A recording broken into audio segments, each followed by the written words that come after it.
We're doing this up here at the Amsterdam News, and I am just so excited. On behalf of myself and Juanita Scarlett, who helped me put this together. Thank you, Juanita. We want to thank you for joining us at our first conversation on the Oval, which is a series of forums that we're going to be hosting with presidential candidates that are going to allow us to hear directly from the candidates, each and every one of them, on their plans to engage our communities with their work and the policies that are going to be impacting our daily lives and how they're going to improve the quality of life in our countries. It is so critical to have these conversations with all of you in the room who are leaders across the industries, focusing on healthcare, education, access and affordability, criminal justice, and government services. It's important that someone seeking the highest office in our land hears from you. So we look forward to your questions.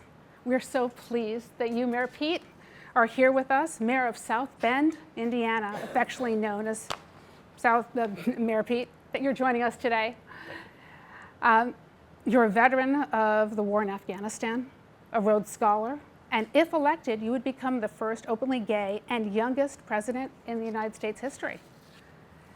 Mayor Pete has made gun control and criminal justice key policies in his campaign and touts his support for Medicare for all and immigration reform. He's a leading candidate for the Democratic nomination. Welcome, Mayor Pete. Thank you. Tell us a little bit about your campaign. All right. Well, I'll be very brief because I'd like us to spend as much as possible on dialogue and responding to your questions. And I appreciate your patience. We were having an authentic FDR traffic experience today. But I'm really thankful for the opportunity to be with you and to discuss some of the most important issues facing communities around the country right now. So let me start by introducing where I come from. So I come from a diverse community in the industrial Midwest that really grew up around the auto industry and then changed forever when the factories left in the 1960s. We were characterized as one of America's dying communities when I ran for mayor in 2011. And we have continued to have a number of challenges as a city, but also have begun growing in a way that we haven't seen in a generation and have been able to deliver a new level of service and inclusion to people living in South Bend that I think represents a powerful alternative to the message that the current president is sending, which is an offer to respond to all of the accelerating changes and disruptive changes happening in our country by just trying to turn back the clock. And so I put forward our experience as evidence that there is no such thing as an honest politics that revolves around the word again. What I'm trying to do is reunite the political dialogue coming from our party with our values at a moment when the very word values is being talked about like it belongs to the Republican side of the aisle. And I just don't think that's true. I think an issue like freedom is an issue that has very progressive implications if you take it seriously, because freedom entails health care. Freedom entails reproductive rights. I believe to be free, you need to have access to education, which requires a Secretary of Education who believes in public education. I don't believe anybody in this country is free as long as we live with racial inequality in housing, health, home ownership, access to capital, criminal justice, and democracy. I don't believe that anybody is free as long as county clerks can tell people who to marry. All of these freedoms are connected. And even though the other party has monopolized the conversation around freedom, now's our chance to actually deliver it.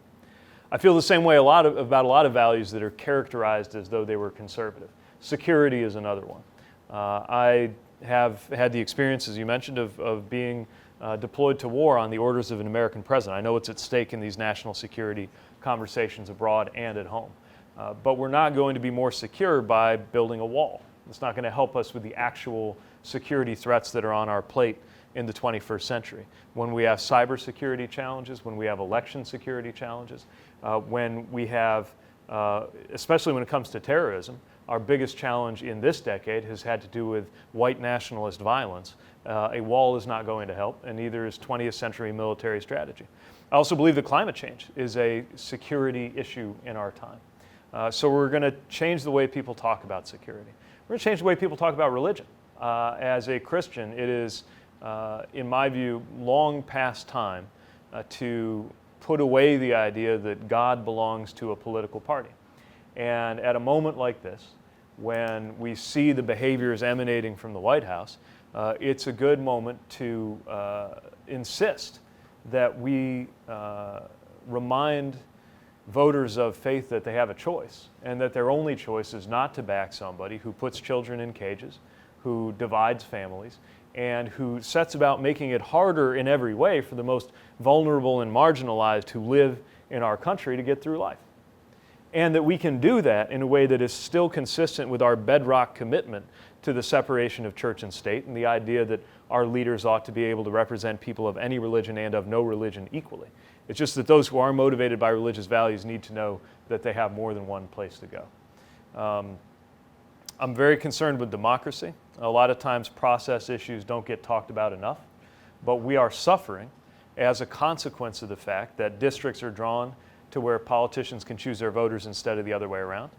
I believe the fact that fellow U.S. citizens in Puerto Rico and in D.C. don't have proper representation in Washington makes all of us worse off, whether you live in those communities or not. And we need to be talking about that. And I believe that our voices would be heard more, whether it's New York or whether it's Indiana, if we chose our president by just adding up all of the votes and giving it to the person who got the most votes. This to me is a pretty basic democratic idea. And for too long we've been doing certain things because we've always done it this way. And now is when we need to break that. Let me just mention a couple of policy proposals that help, I think, illustrate what I'm talking about. But again, I want to be brief. One is a proposal for national service, because my experience in the military was that I was able to get to know and trust with my life people who were completely different from me in terms of their origin, regionally, in terms of their generation, race, definitely politics, very different.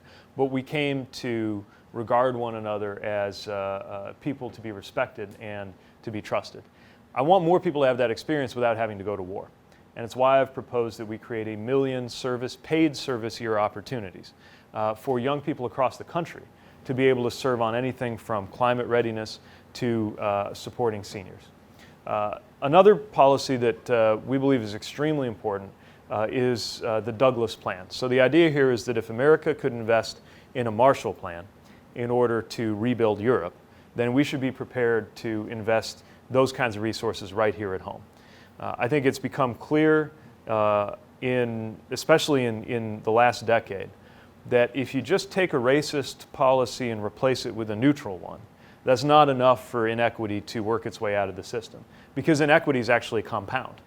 And so it takes as much intention in reversing them as it took in creating them.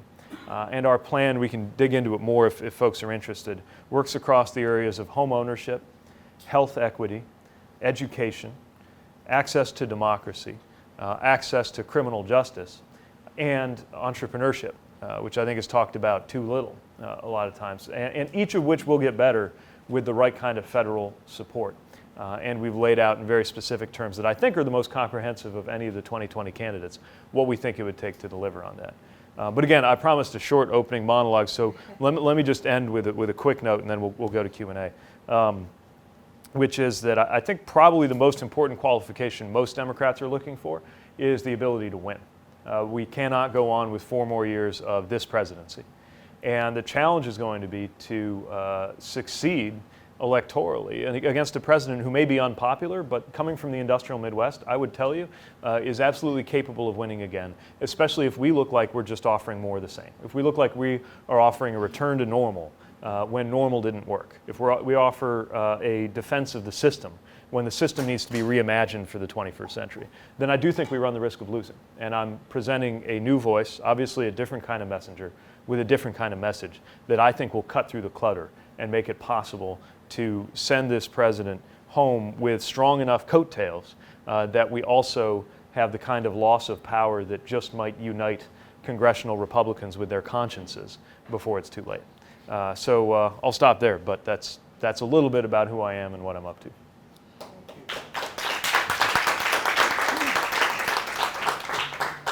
Thank you for that for that great overview. Right now in New York City, we're dealing with the aftermath of the Michael Garner Eric Garner, I'm sorry, the Eric Garner indictment of the officers that were responsible for his death, and the fact that the federal government is not going to move forward. Recently, we've all seen the headlines that came out of South Bend after the police shooting and watched your recent town hall. And we are wondering what steps that you're taking to turn things around in the Black community of South Bend. Yep. We'd love to hear your proposals around criminal justice reform in general and improving police policies across the country. Great. Well, as you mentioned, we're living through the aftermath of a police shooting in our community too. Also named Eric, in fact. Eric Logan was his name. And we're insisting that there be an outside review and an independent prosecutor is looking at it, but also insisting that we not wait until we get that process done in order to do something locally. And so we've had a number of conversations, some of them very painful, some of them where I felt it was my job to absorb a lot of pain in the community so that we could get to talking about solutions in order to build trust between the community and law enforcement. It's a difficult conversation because there are many in the community who have never trusted law enforcement. And I've also got a lot of folks like a police union that is offended by the fact that I'm discussing systemic racism at all. But my message to them is they will never be able to do their job well as long as the shadow of racism hangs over this relationship. We've done a lot of this already, but obviously we're not at the point we need to be as a community. Some of the things we've done include an emphasis on community policing, an emphasis on bias training for officers, making sure that the body of civilians that does the oversight for our department, which I appoint, has strong minority representation. And yet you can do these things out of the playbook from officers with popsicles at community events and parks all the way through to beefing up the discipline process and still find that we're living in the shadow of everything that's associated with the uniform. And what I've proposed going forward and what we're doing in partnership with community leaders and with help from outside experts too, is to look at every piece of what is under our control that could be done differently. That includes opening up the policies on use of force, the policies on body cameras, even the policies on vehicle pursuit. And inviting people who've reviewed policies across the country to say, well, if you had this change, then you would likely be one of the communities that sees use of force happen less to begin with.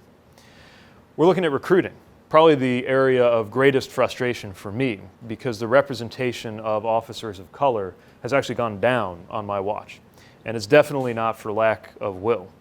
But what we're seeing is such estrangement between communities of color and law enforcement that it's becoming harder and harder for me to get a young person in high school to ever even picture that they would want to be in law enforcement. And we are looking at new ways to turn that around. We've done all the things you can do in terms of kind of financial incentives. We realize this is a cultural problem. And we have to enlist people of influence in the community to themselves become recruiters if we ever want to make sure that our neighborhoods can perceive officers not as an occupying force, but as community problem solvers. I want our officers to have the same mentality as a city council member, that their job is to be in the neighborhood serving constituents and solving problems. The reason this ties back to the national picture is that I think the estrangement, even for the best officers in the best run department in the best run city, the estrangement continues as long as we have systemic racism over our entire criminal justice system. And when you see the overrepresentation of Black Americans among the incarcerated, when you see the difference in the likelihood of being arrested for the exact same nonviolent drug offense for a Black person versus a white person, when you see all of these issues pile up, we can't expect there to be a climate that's going to make it possible to easily build trust in communities. It's why I've proposed that we cut incarceration in half, and I will make the case that this will not lead to an increase in crime. Because we've seen a lot of societies that have figured out how to have less incarceration. Frankly, if more imprisonment meant less crime, we'd be the safest country in the world. We can do this through a mix of federal leadership, state partnerships, actually funding some of these diversion programs, ending incarceration as the solution to any nonviolent drug possession offense, and using the clemency powers of the presidency, but with a clemency commission that moves that out of the DOJ, which I think is part of the issue that's made it difficult to get progress.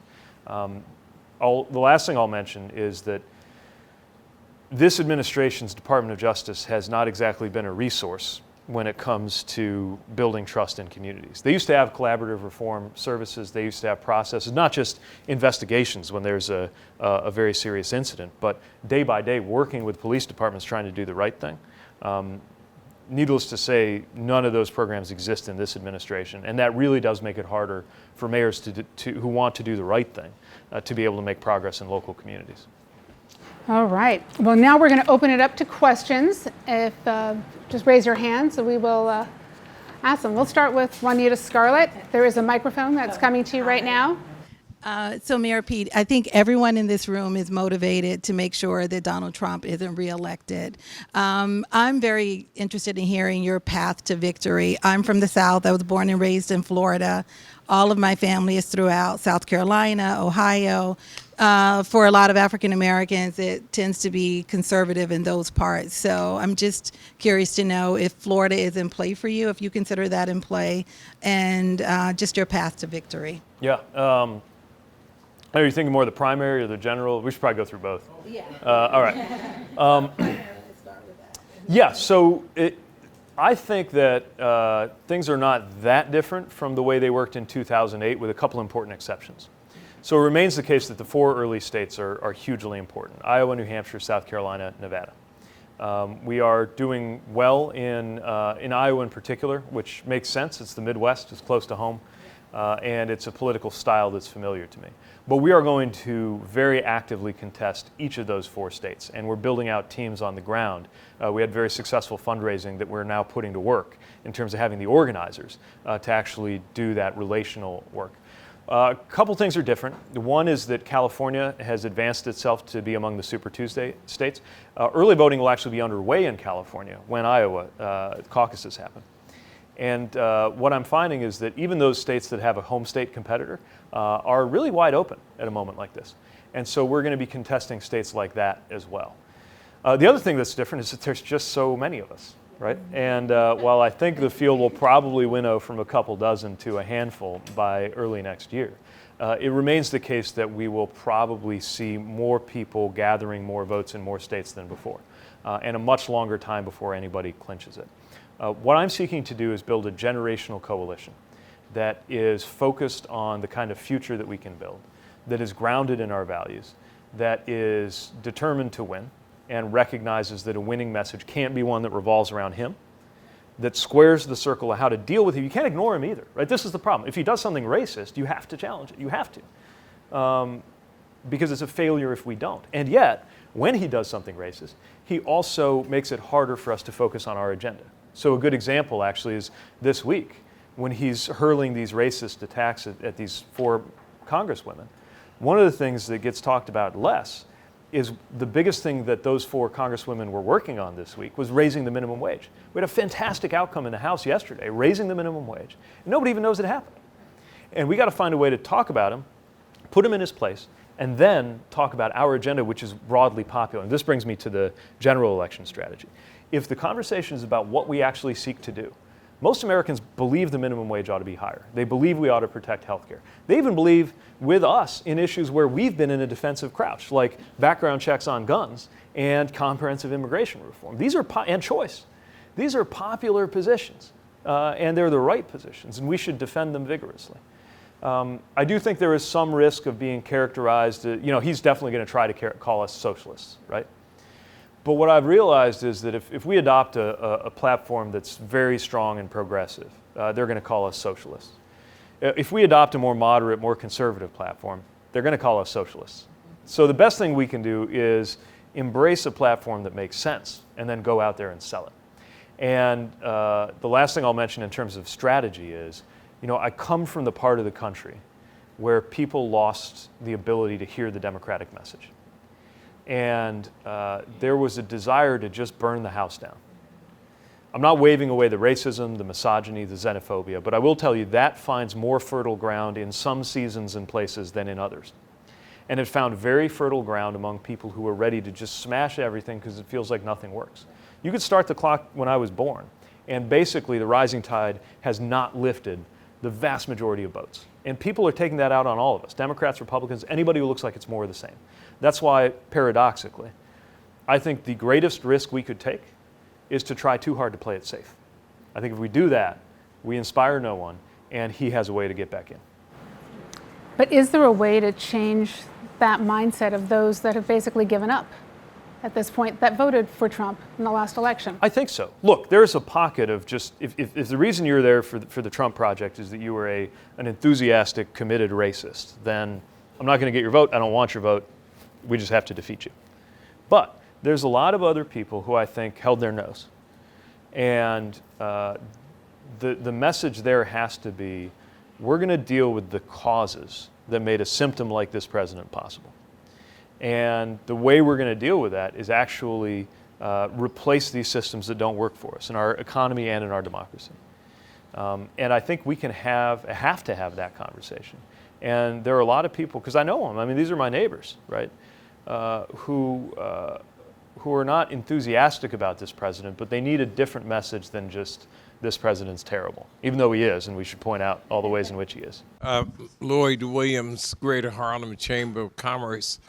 As one who has been open to your candidacy, I wish to state that I was terribly disappointed in your town hall meeting and how that was handled. It appeared that you were very dismissive of many of the issues that were being presented by your fellow citizens. And I would just recommend that when this comes up again, that you better engage them in terms of being open and receptive to what they're saying. They may not be saying it in the most sophisticated manner, but this is not a sophisticated time. So I just want to say that because I'm here with respect for your candidacy, but I was very disappointed in how you and the police chief handled that town hall meeting, and I think it should not be repeated like that. Well, I respect that, and let me make sure I convey some things that don't always show up on television. So, for example, one of the first people to speak, and I think it's not unfair to her to say that one of the first people to scream in the town hall meeting, 10 days later was in my office, and I was asking her for more detail on her views about a specific kind of assessment that she believes would be constructive in determining cultural competency in our police department. Another of the people who was very passionately expressing his concerns at that town hall meeting was somebody who shared that he didn't feel comfortable on the 14th floor of the county city building. And so even though he'd been invited to my office, we arranged for me to meet him at a neighborhood center and talk about his views on how we could do a better job, not only around policing, but in making sure that our support for housing development be better distributed across underinvested areas on the west side. The unfortunate fact is if I invited a camera into the room for those interactions, they wouldn't be as authentic. But I at least want to assure you that they're happening and that there are a lot of different ways for making sure that voices are heard. But there is no voice that is in our community or that was in that room that day that is being ignored. I want to say I don't question that. I'm finishing it out. I'm just addressing the issue of perception. So I'll leave it right there. Perception. I appreciate that. Thank you. I'm Beatrice Siblers. I'm a Harlem developer and business community activist. I want to thank you on the Douglas Plan, and I want to challenge you on something, which is many Democrats have a debate under whether they go on Fox News or not. I want to challenge you about whether or not you go, instead of MSNBC, whether you go on CNBC or not. Because the crime that I think is being committed is that the Republican agenda is silently being accepted by corporate America and is being in some ways supported by corporate media. And yet it is a message that strongly hurts middle America, working America, and poor America.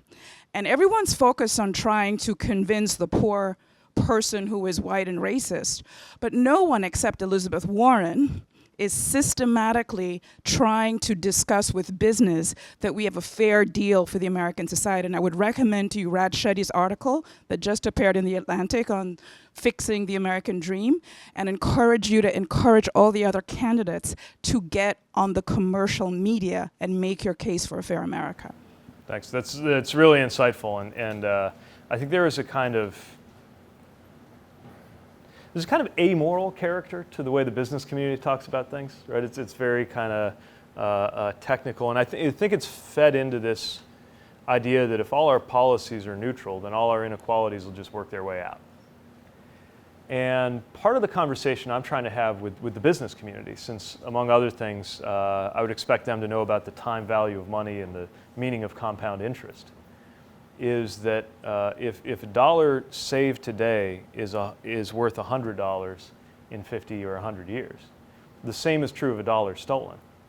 And it's one of the reasons why we need to have intention and resources around addressing some of these inequities in our society. Let me chew on that some more. That's really smart about CNBC. And I haven't read Raj Shetty's latest article, but I'm a big fan of his work because I think he's demonstrated how he's reminded us that social mobility is one of the best ways to understand whether the American dream is a reality or not. Best place by far to live the American dream, last time I checked, is Denmark right now. And we're falling out of the top 10. We're not even in the top 10 in some of these measures. And I really believe, even though that this president's obviously making it worse, part of how we got here was by, I think, exploiting the sense of frustration or confusion that is a product of that inequality. And there is study after study that says that if you take two societies or countries, even at the same overall average level of well-being, the more unequal one will have more crime, shorter life expectancies, and other pathologies associated with it. And so I think it's really important to be having that conversation. Thanks for that. Hi, David Banks, the Eagle Academy. I support a network of all-boys schools, public schools here in New York. I want to piggyback a little bit off of what Juanita said earlier, because that's really what I'm really most interested in hearing. There's a primary that has to be won, and then there's a general election that has to be won, right? What separates you, like when I'm leaving here today, and I'm going to talk to other people who were not here, what separates you from Elizabeth Warren? What separates you from Kamala, right? Like, you're all essentially on the same page on a lot of these issues. These are issues that we care about. We're with you. None of us are voting for Donald Trump. What separates you and gets you to victory over, Cory Booker and the rest of the folk who are basically, if they were here today, would essentially be saying a lot of the same things that you're saying. Right. And if you do, in fact, emerge from there, you alluded to it, but I wanted to hear more. How do you beat Donald Trump? Not just substantively on these issues. I see Donald Trump saying, I hope Mayor Pete wins, because he's got a nickname ready for you just like he did for everybody else. He's the bully, right? So talking substantively about these issues is one thing. How do you beat a bully who's absolutely going to have the nickname Little Pete from Mayberry? That's what he's going to do. I need to know in a real way, like, what That's do a pretty you good do? one. I hope he's not listening. No, but I'm saying that's real talk, right? Yeah. How do you take that on in a real way? Right. So this is the trick, is to take it on. We can't play his game. If you're on his show, even when you're winning, you're losing. We've got to change the show. And that's the hardest part of all. Because he does things that require a response. Again, we can't not respond. When he tells a lie, we got to say what the truth is. When he does something racist, we got to say it's racist. When there's wrongdoing emanating from the White House, we got to call it out. But the overall framework I have in mind is a kind of crazy uncle treatment, where we put it in its place, we make clear that we don't accept it, but then we move on and change the subject to what we think is most important to talk about. As to what makes me different, I think it's safe to say I'm not like the others. I admire the others. I think one thing that's different about me is a personal sense of urgency that comes from belonging to the generation that is going to be on the business end of every unsolved problem we have right now. That I'm from I was in high school when the Columbine school shooting happened. I'm now watching another generation follow mine as the first school shooting generation. My generation provided most of the troops for the conflicts after 9/11. I thought I was one of the last troops turning out the lights when I left, and we're still there. I belong to what will be the first generation in American history to make less than our parents economically, unless we change something now. Mine is the generation that will spend the majority of its adult life coping with the consequences of climate change. I think mine is the generation in whose lifetime racial inequality and white supremacy will either, for the second time in American history, bring our country to its knees, or be resolved in a way that has not been possible. I was thinking about, a friend encouraged me to reread The Fire Next Time. I didn't realize how timely that is. I read it in college and it was kind of wasted on me. And I went back to it. And one of the things he said was, we celebrated in 1963, he was writing, and he said, we celebrated 100 years of freedom 100 years too soon. And I started doing the mental math, and in 2063, I just might be here. And I'm thinking about what has to happen in 2020 so that by 2063, the things like the racial wealth gap seem as quaint as some of these historic things seem to me today. I bring a kind of personal urgency because I've lived a lot of this stuff. In my family's story, we have lived the Affordable Care Act. In my household story, I have lived the arrival of marriage equality. These things are shot through with my community's life and in many ways my own life. And it just sets me up to tell a different story so that people will see the two of us on stage and they'll, with maybe a little bit of help from me, notice the contrast between somebody who truly does not care about a lot of these problems and thinks it's all a show. And speaking of a show, was, when he was working on season 7 of Celebrity Apprentice, that's when I was packing my bags for Afghanistan. And we'll give them that choice and show them that contrast. And that's how we went.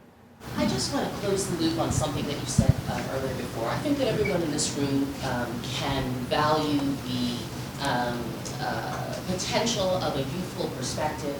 And I think that we're all very interested in kitchen table issues that go beyond that of race.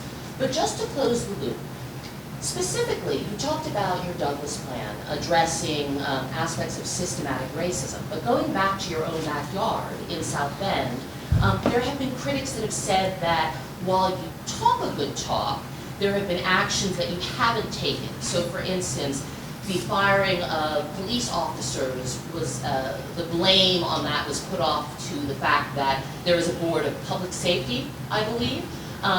But I think it was Mother Jones that just wrote an article talking about how you yourself have the responsibility to appoint and fire anyone on that board.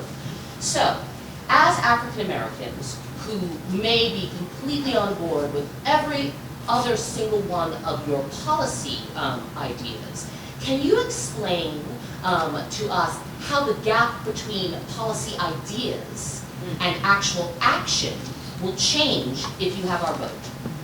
Yes, so first of all, I have my political rivals back home, right? And they'll tell a different story than I will about South Bend, and that's politics, and it's my job to explain my record.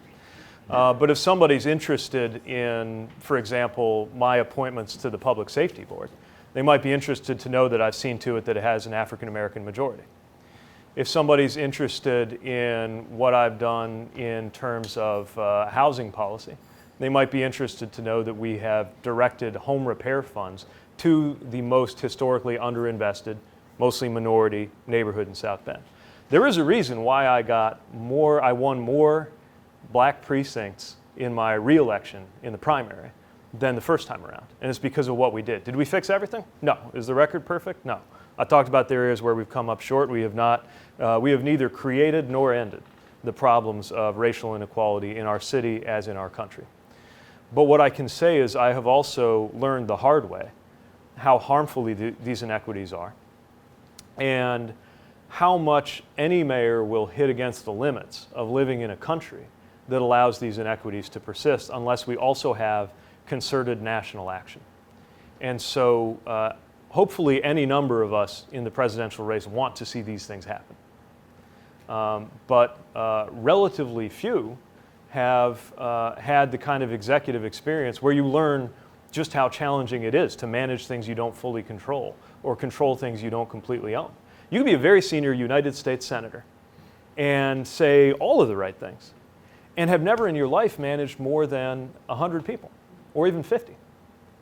And while I don't stake my candidacy on the idea that we have worked a miracle on every problem in our city, I would say that I think if some of these Washington voices were to take office in a city where the per capita income was in the neighborhood of $18,000 and that was characterized as dying and that was on the cusp of having a minority majority, but most of those minority residents were completely disempowered economically and politically, and then tried to figure out how to have the city not go off the cliff, let alone get to where we got it.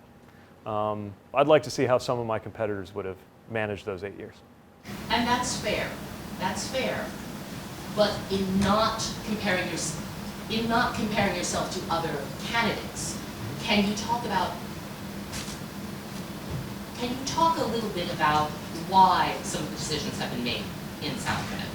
You speak about an African American majority on the public safety board, yet you still have cops that have been cited for civil rights violations who are still in uniform.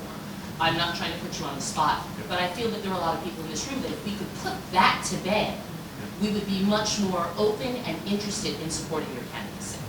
And I think that's fair game. So we can, maybe in the context of the campaign at large too, we can talk about individual matters. But what I'll say is that the bar on accountability for police has gone substantially up on my watch. If it needs to go up higher, we can talk about it. And by the way, if there need to be other mechanisms, we're talking about that now too, right? So yes, there's a board of safety, but is that really what we mean when we say civilian review board? That's open to debate. But I want people to look at where we started, where we got to, and what I'm doing about it right now. All right, thank you. Now we're going to go to one of our union leaders. We've got Greg Floyd. Teamsters, All yes. right. A lot of our South Bend folks are Teamsters. So. Thank you. We represent the largest housing authority in the world, New York City Public Housing Authority. There are 500,000 people living there. Housing, public housing in our nation is suffering. Do you have a plan for rescuing our public housing system that's desperately needed by minorities and poor people? I do, and this is another one I've seen firsthand because we have a public housing authority in South Bend that's had some major struggles. And I've gone from really pressuring the folks in charge to still pressuring them, but understanding better the constraints that they're under, as long as our federal housing policy is the way it is. Part of it's just numbers. We do not have enough investment to make it possible to have these wait lists make any sense, or even to fund the kind of inspections that would make it possible, whether we're talking about Section 8 or whether we're talking about actual building projects. I also believe, when it comes to housing, that, and this is part of the Douglas Plan with what we call a Community Homestead Act, that we can make investments that help families build up equity while also retaining historic residents in the neighborhoods that they lived in, that have been historically redlined, and give them the ability through a forgivable lien to capture the whole value of the improvements to a home that they take on board through this plan. This is another area where we have to be mindful of how we got here and recognize we're not talking about quaint, far-off, historic wrongs from centuries ago. We're talking about stuff that, if either in my lifetime or certainly in my parents' lifetime, excluded a lot of people. And so whether it's the conditions for those who are in public housing right now, which I think is not just a question of funding, but is largely a question of funding, to the ability to make sure more and more people can succeed or survive with more affordable housing generally that doesn't have them as reliant on the federal housing system. Until we get that done, we are going to continue to struggle in communities of any size. So, Mayor Pete, my name is Tamika Mallory. I was one of the 4 co-founders of the Women's March and co-chair of the Women's March on Washington. And I think sort of piggybacking on what Mr. Williams said, I find it's very troubling to me that the mayor of the city we're in right now, and also you as a mayor, are having such a hard time, in my opinion, being able to clearly state why people have not been fired, police officers who have harmed individuals.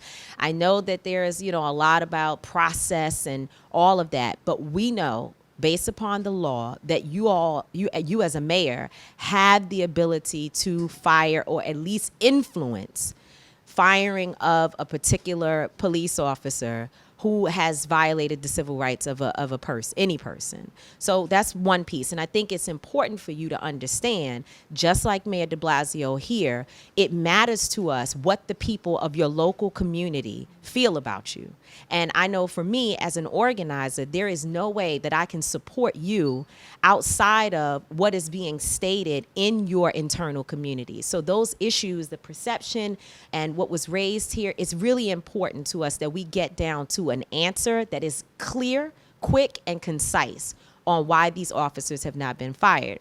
Now, the other piece in terms of what is being asked about strategy is that while I think President Trump is clearly a bully, but there's also the issue of cheating when we talk about elections. And so the question that I have for you is, in your strategy, how are you going to deal with voter suppression?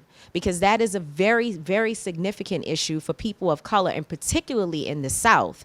And I think it's something that we need to all be thinking about, and want to know what your leadership is going to be on that particular issue. Yeah, thanks for that. First, just briefly on the first piece, I do hope that people follow very closely what's happening in South Bend. So, for example, the officer in the most recent incident is gone. He resigned. And just to be clear, now suppose he hadn't resigned. And suppose, because it would be politically smart, I had said something about how he ought to be fired before the hearing happened. What would likely happen then was there would be a hearing, he would be fired, he would sue us for reinstatement, and he would win.